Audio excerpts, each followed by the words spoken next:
All right, this is Dave P1963. So to kind of wrap this up, now I realize those are three kind of short videos in a very simple tree, a small maple tree and stuff. And watching the video back, you'll see I was stepping on smaller limbs and moving the branches a lot, but that can be also easily rectified by just standing on the platform or carrying a strap with one or two of those plastic Ameristeps on it, or a screw-in step if you're legal. I wasn't making any real effort to try to mitigate the branches. I was kind of in a hurry and stuff, but the point of that video is, there's so much information out there about how saddle hunters need to, get behind the tree to kind of peek around to the side and get a shot. That if you're not doing that, you're not being as effective as you can. And there's a time and a place for that.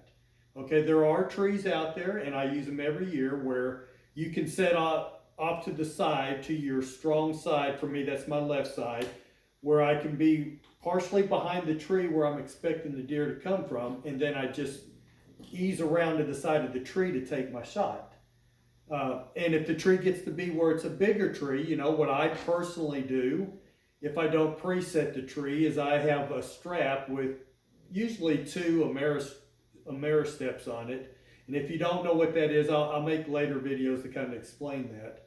But what I typically do on that, on a big tree, I'll put my platform it's not directly behind the tree. I would say it's, if zero's out front, I'm going to say it's probably about a 110 degree angle, so that I get most of my shooting where I anticipate it.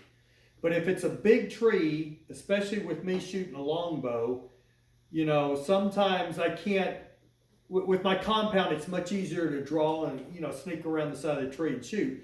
But with a longbow and how I that can interfere with a large trunk tree. So what I typically do is I'll put my steps to go around to my strong side of the tree. And then if I need to, I'll take one step, or if I have to take that second step, I'll do that. Occasionally, with the Ameristep strap, you can put one on each side of your platform.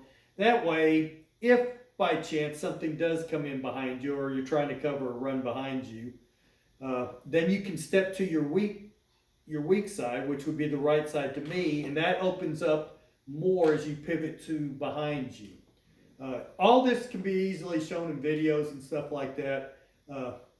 But here's the bottom line. There's no way you're going to make a video with a reasonable amount of time showing every possible way you can sit up in a tree with a stand or a saddle. I mean, there's just, every tree I go to is different.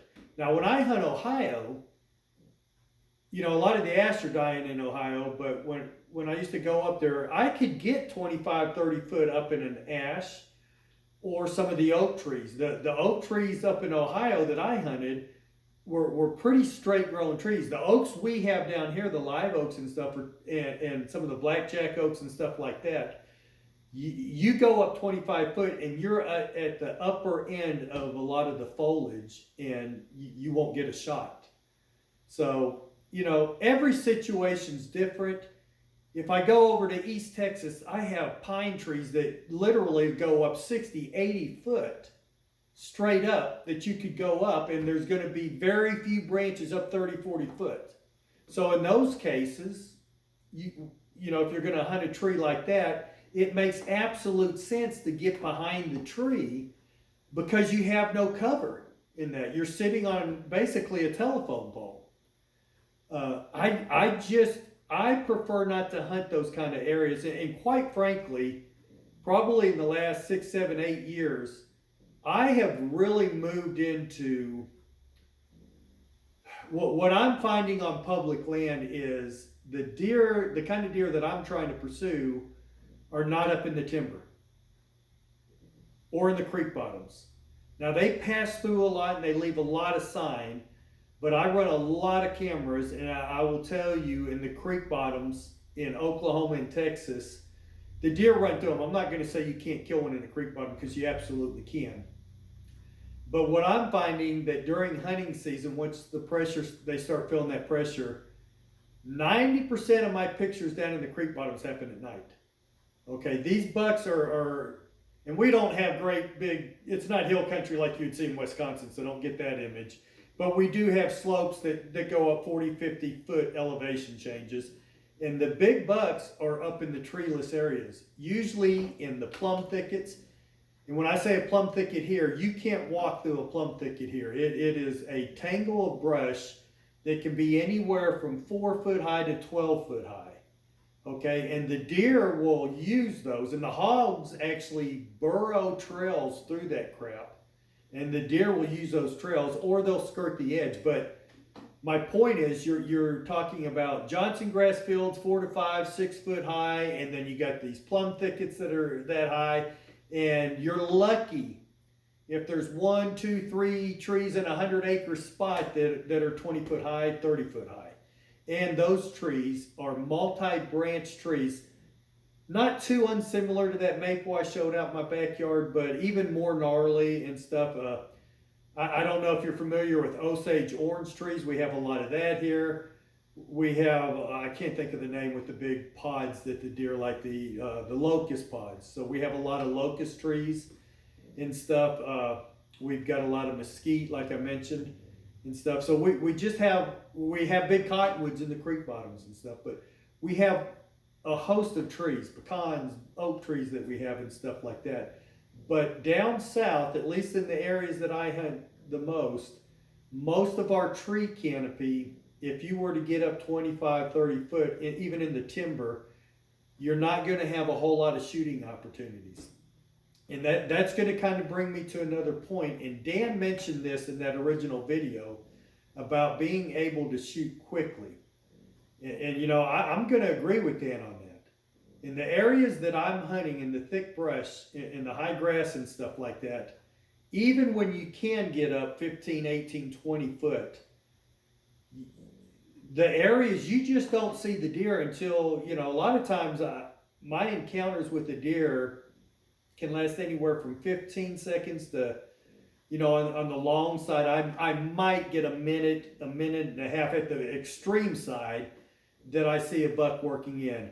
Most of the time though, when I see a buck in most of the areas I hunt, he's getting within that 30 to 40 yard circle where you really have to start paying attention to movement and stuff like that. So once again, that's why I say at the height that I'm hunting at, in the kind of terrain I'm hunting at, I just don't get away with walking too much around trees and trying to reposition a lot. You know, with a platform, that changed the game for me. When we started coming out with these platforms where I could pivot and do some maneuvering on that using small movements, that opened it up more. But man, when we were kind of limited to those ring of steps and stuff like that, it was very challenging in the areas that I hunt and how I like to hunt to make those kind of movements that would be necessary for offhand shots or getting over to your weak side shot without a buck picking you off.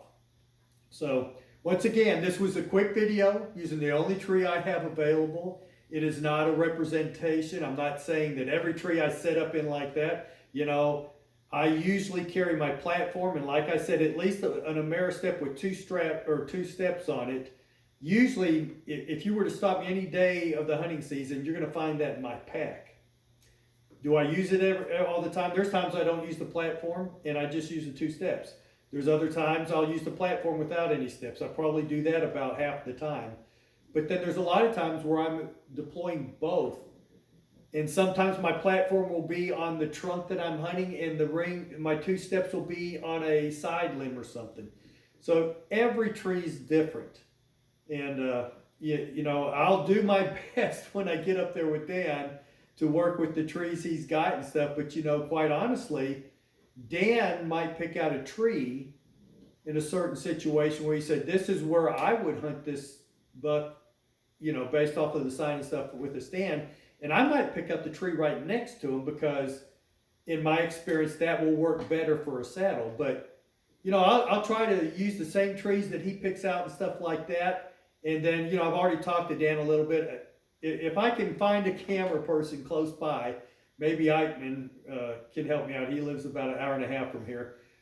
I'll try to get in some of the trees and setups that I have down here or that we might see in the south, and make some additional clips and stuff that I'll send up to Dan to kind of show, you know, some of the things that I'm encountering down here. So that's a wrap for the night. I've had a long week. We've had a big inspection. I'm tired. I'm drained. A lot of silliness out there. And I, you know, I want to say, I'm directing this towards the guys over on the beast site. You know, I have to commend the moderators and Dan and stuff over there, because that site's been out there a long time, and you don't see the garbage that you see on some of these other sites, and you know, it gets frustrating. I've got 100 things I could be working on right now, and my family, you know, my family has been lived off for years, and my girls just finally moved close, and all my grandkids around here. Believe me, there's other things I would rather be doing than trying to convince people to use saddles. I like saddle hunting. You know, I want to introduce people to it. I want to help people that are having problems, because I faced a lot of problems when I started, and there was no information out there. So, you know, I do this to kind of help out, because I like to get people started. I've got my grandson already swinging in the saddle. My daughter's afraid of heights, so I haven't quite got her there. So that's why I've been doing a lot of, you know, Gila suit and ground hunting and stuff lately. But, you know, I'm not here to try to convince anybody to use a saddle. I believe in them. I think they're a great tool. I think there's a lot of opportunity out there. And, you know, I'm just here to help whoever wants to help. If you're one of those trolls that's been sending me some of the craziest, stupidest messages, you know, I'm going to pray for you. That's all I can say. Go have a beer.